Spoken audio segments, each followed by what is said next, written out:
On to names and what do they mean. So the first section of your main textbook is about names and naming, and the articles that I assigned for this segment of the class are all about names. So what do names mean? And if you're wondering, like, why on earth do we start everything by talking about names? Well, one is historically, that is where it all started. People started by talking about names, but there's a reason for that. Language is incredibly complicated. You've got conjugation, you've got syntax, you have semantics, you have pragmatics, which is how language is actually used and how it manifests, and that includes tone of voice as well as gesture and so on. Syntax is the structure of the language, so you have conjugation and word order and so on.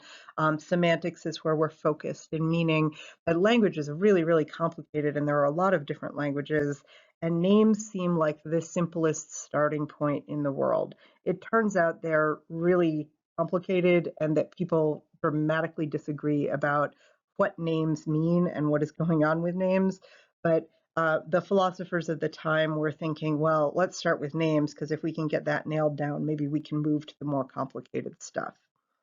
So Mill basically takes names to be tools, and that makes sense because language is a tool that we use, even though perhaps we are so married to it that we actually don't even see it as a tool anymore. It would be very hard to have a thought that isn't somehow linguistic in nature, though possibly we could. So names are tools, and it's a mark or a symbol that we use to pull a thing into our focus, right, into our conscious focus, and then present it to others, right? So how do I hook onto something in the world and then make you think about it too, right? So if I'm thinking of pumpkins, I need to create some sort of symbol, gesture, something, a mark, and then that mark has to stand for pumpkin in a way that you also access the concept of pumpkin. One thing, just as an aside, that I want to note for everyone is that notice how much philosophy of language is connected not only to just basic ontology, because we're talking about hooking on to things in the real world, but it's also connected to philosophy of mind. It seems like you have to have minds and ideas within minds or concepts within minds in order to even talk about language at all. So philosophy of language kind of sits in the middle of ontology and philosophy of mind. So basically what Mill does for us is he gives us a catalog of different ways that names are used. So we get all of these wondrous kind of analytic categories of like different ways that you can think about names. So there are general names, so names of classes of things like pumpkins, or universities, or regiments, or the Prime Minister of England. And it's a general name because it's about it designates a thing for sure, but there are many things in the class, right? There are many universities. There's Montana State, there's Harvard, there's Oxford and Cambridge, right? You know, they're all very, very similar. A regiment refers to, right, there are many different regiments and they're all comprised of different individuals, just as universities are. And yet we are still grasping onto a general object.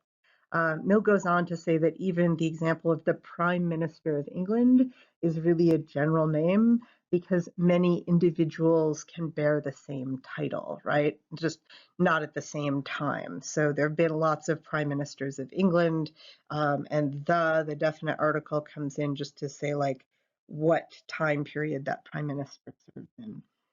There are individual or singular names like William the Conqueror or Bruce or the King who succeeded William the Conqueror. So then you're picking out an individual.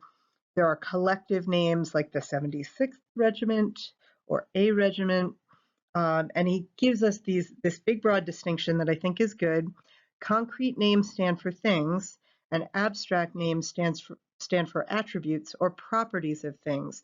So orange is an abstract name because orange is a color that is an attribute or a property of many different things, and yet it still names what that property is. Whereas concrete names like Mooney the cat, who's sleeping in the middle of my floor right now, Mooney the cat just stands for Mooney the cat. So notice that names are denotative. Yeah, there's one of your hotshot words for the day. So we talk about denotation, which means hooking on to an object in the world, and connotation, which is about associations, ideas in the mind, concepts that are related to the thing. So denotation is often about grasping an object in the world, possibly through a pointing act. And Mill takes a very strong stand, and he says that names denote. They don't have a meaning beyond denotation. And that's why I asked you the question about Santa Claus for this week. So now hopefully you will suddenly have great inspiration now that you've heard this lecture. And Mill does start to be troubled, and this is where Frege picks up the ball later, right? What are we going to do with Sophroniscus versus Socrates, right? Same denotation, or the father of Socrates, same denotation, different connotation, right? They refer to the same object in the world, but they mean different things, or they bring out different aspects in our minds cognitively, different properties of the individual that we are denoting or referring to. Okay, so that's how Frege recognizes this problem, or I'm sorry, that Mill recognizes this problem that Frege will pick up on. I just want to call your attention to a couple of quick passages. On page 30, the left column on the bottom, last full paragraph, the 76th Regiment is a collective name, but not a general one. A regiment is both a collective and a general name, general with respect to all individual regiments, of each of which separately it can be affirmed, collective with respect to the individual soldiers of whom any regiment is composed. And I wanted to highlight that paragraph mostly because that's a nice example of this sort of analytic philosophy thinking, where you get an example, you recognize that sometimes the categories will overlap, or an example can be an example that belongs in both categories. Other times you have hard and fast categories. Likewise, on page 33 in the top right, you have Sophroniscus and the father of Socrates, and he talks about, he opens up this door that Frege is going to walk through. They are applied to that individual for two different purposes. The one merely to distinguish him from other persons who are spoken of, the other to indicate a fact relating to him, the fact that Socrates was his son. I further apply to him these other expressions: a man, a Greek, an Athenian, a sculptor, an old man, an honest man, a brave man, right? So nice little passage showing that names are really complicated and that you have this tremendous overlap of categories. So, all right, I'm going to close out on Mill, scroll through, and head to Frege.